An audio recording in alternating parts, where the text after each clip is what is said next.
Ambrish Palika is with us. Ambrish, good morning. So we don't have the guidance, I think. So I think you can't really go out and express your full views on the stock. But what's your sense by looking at what we have so far? Yeah, I think it is more or less in line, except that we were expecting a further margin expansion. I mean, that is slightly lower than expected. Otherwise, I suppose overall it seems okay.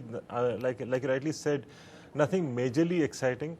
So because of this, I don't see the stock really opening much higher. I think it'll just about hold on.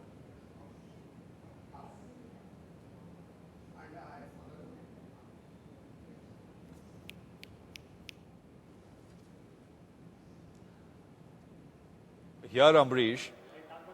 But I think we have the revenue numbers. Revenue for the third quarter is $2.1 billion, which is exactly in line with expectations. And I'm being told that they have increased their revenue guidance to 11.5 to 12% or so. Yep, that's basically what they've done. They've increased their revenue guidance a little bit, just a little bit, between 11.5 and 12% or so. So, I mean, good news. It's good news that they have done that, but I think expectations were that, I mean, it would have been a flat 12% or maybe a little over 12% as well. So we'll see what they do. But increasing guidance reaffirms, what Infosys is seeing in the marketplace for sure. No questions about that. But I think we'll just have to sort of wait for what is behind these numbers.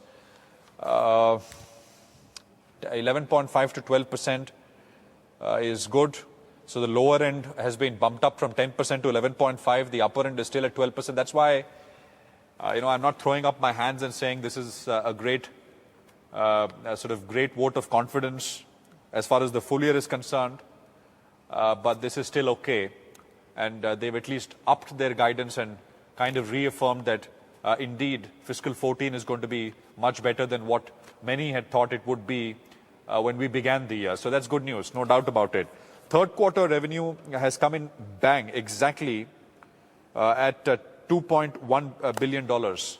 So, I mean, there is the range was between 2.09 to 2.13 in terms of expectations, but it's exactly at about $2.1 billion, which means dollar revenue has grown by 2.1% compared to the last quarter, compared to the second quarter fiscal 14. So this is, I would say, an exactly inline quarter from what I have so far. I mean, exactly inline quarter, which I think isn't bad because the last 3 or 4 days, very near term, and this is about what the stock can do today. In the very near term, there was this general chatter that Infosys will miss on the revenue front. That hasn't happened. I mean, they've delivered numbers exactly in line, and they've increased guidance, be the lower end a little bit from 10 to 11.5. The upper end is still 12%, but I think it's still okay. So I would call this an exactly in line with expected quarter from Infosys Technologies. Let me go back to Ambrish with the new information. Ambrish, what do you make of it? In fact, the revised guidance, it's clearly again in line with what we were talking of. In fact, we had said that it should be in the region of about anywhere between 11 to 12%, and what they've come out is with 11.5 to 12. So that's also in line with what we were expecting.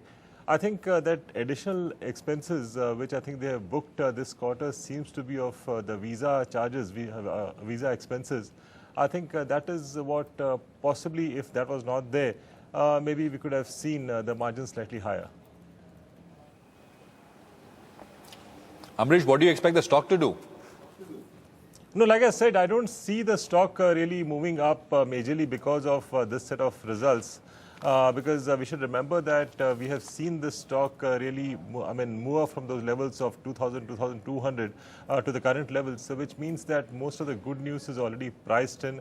It is in line with expectations. So when something is in line with expectation, you don't really expect a major bump up from here. Because if there was a major surprise, yes, we could have talked of the stock going to levels of about 3650, 3700 levels. But then there is no major positive surprise in these results.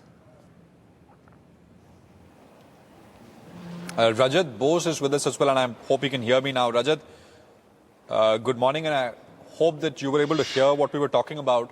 The Infi numbers are out. What do you make of it? I know you look at charts and patterns on the price itself, but what's your sense? Infi today? Yeah, my senses are telling me that the movement would be mostly range bound in the sense that I'm not expecting Infi to cross 3478 resistance levels so easily because on the upside I think all the good news have been priced in, and on the downside there is a congestion zone between say 3375 and 3325, and I'm not expecting that to be violated anytime too soon right now. I mean, see, there had been good amount of call writing yesterday at 3600 strike as well as 3500 strike. Put together, they are about say a little over 6 lakhs. And similarly, there had been put writing at 3300 levels, 3400 levels. So the kind of call and put writing that happened yesterday, that suggests that smart money is not expecting a large move. Although a lot of small traders, they had been buying straddles of 3500, 3600. I don't think that they are going to be making money here. And the possibility has it that you will see a move anywhere between say 3325 to about 3500. Even sustaining above 3500 would be difficult. But leaving aside today, the three tops that we have seen around say 3570 to about 3580 suggests some kind of a distribution. So there is a possibility that Infosys actually during this clearing might head down to about 3250, 3300 kind of levels. We need to see whether that support level is broken or not. If that is not broken, then it will continue in a range bound consolidation and finally try to move up depending on further inputs that the market receives from the company. Yeah.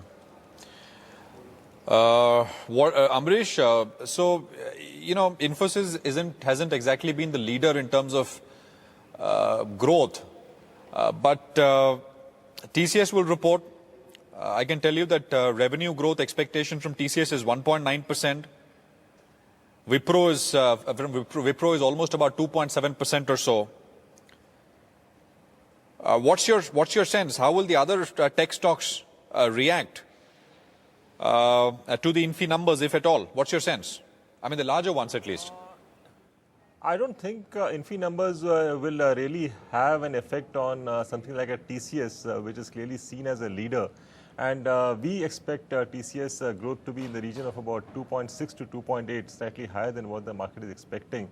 And as far as Wipro is concerned, clearly that's been doing a lot of catch-up in the last few days. I mean, if you're looking at the way the market prices have reacted. But then we still feel that Wipro will continue to be a poor cousin in these top four stocks. We clearly expect TCS and HCL Tech to really outperform. Infosys may possibly just hold on where it is, and Wipro possibly could do some amount of catch-up.